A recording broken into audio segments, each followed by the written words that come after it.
আসসালামু আলাইকুম রহমতুল্লাহি ওয়া বারাকাতুহু। ক্রাউন সিমেন্ট নিবেদিত দীপ্ত টিভির মোনাজাত অনুষ্ঠানে দর্শক আপনাদেরকে স্বাগত।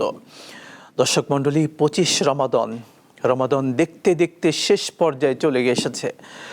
আল্লাহ সুবহানাহু ওয়া তাআলা আমাদের এই একটি মাসের রোজাকে কবুল করেছেন কিনা দর্শক আমরা কেউ জানি না।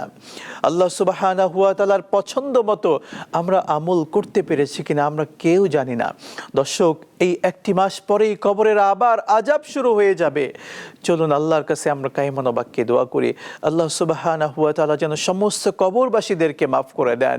আল্লাহ তাআলা যেন আমাদের একটি মাসের সিয়াম, কিয়াম, আমাদের ইফতার, সাহরি সব কবুল করেন। আলহামদুলিল্লাহি রাব্বিল আলামিন। আয় আল্লাহ, তুমি রহমান, তুমি রহিম, তুমি দয়াময়, তুমি মেহেরবান। তোমার মহিয়ান গরিয়ান আলিশান দরবারে আমরা হাত তুললাম।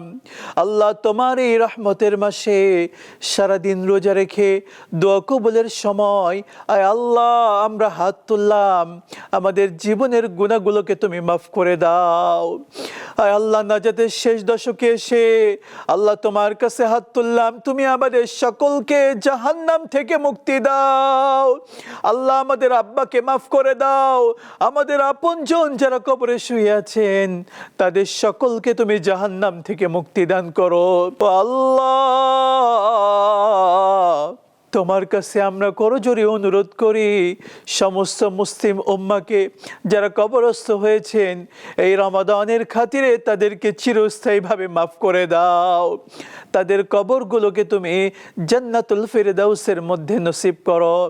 আয় আল্লাহ, তোমার কাছে আমরা দোয়া করছি, আয় আল্লাহ এই একটি মাস রোজা রেখেছি আল্লাহ, আমরা ইফতার করেছি, তারাবি আদায় করেছি, তাহাজ্জুদের সালাত আদায় করেছি, দান করেছি, সাদাকা করেছি, কোরআন তেলাওয়াত করেছি, জিকির আজকার করেছি। যেভাবে তোমাকে ডাকার দরকার সেইভাবে আমরা ডাকতে পারি নাই। আল্লাহ, এই রোজার শেষ দিকে এসে 25টি রোজা দেখতে দেখতে শেষ হয়ে যাচ্ছে। আল্লাহ, আমাদের যদি ভুল ত্রুটি হয়ে থাকে তুমি মাফ করে দাও। আয় আল্লাহ, কাল কিয়ামতের কঠিন ময়দানে তোমার নবীর সুপারিশ আমাদের সবার জন্য তুমি নসিব করো। সাল্লাল্লাহু তাআলা আলা খায়রি খালকিহি মুহাম্মদ ওয়া আলা আলিহি ওয়া আসহাবিহি আজমাইন বিরহমাতিকা ইয়া আরহামার রাহিমিন।